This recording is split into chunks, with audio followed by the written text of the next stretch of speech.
জান্নাতে কি বিরক্ত লাগবে? মানুষ আমার কাছে এসে বলে, আচ্ছা জান্নাত কি চিরকালের জন্য? হ্যাঁ। যা চান সব পাবেন? হ্যাঁ। এক সময় কি এতে বিরক্তি এসে যাবে না? আমি কি জান্নাত ছাড়া আর কোথাও যেতে পারবো না? আমি কি একটু এখানে তো বহুকাল থাকলাম, এখন কি একটু অন্য কোথাও যাওয়া যায় না?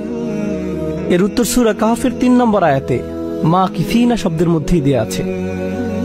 আল্লাহ এখানে বলেছেন, তোমরা সব সময় সেখানে নতুন কিছু একটা পাওয়ার আশায় থাকবে, সব সময় অভিনব আরো কিছু পাওয়ার প্রতীক্ষায় থাকবে।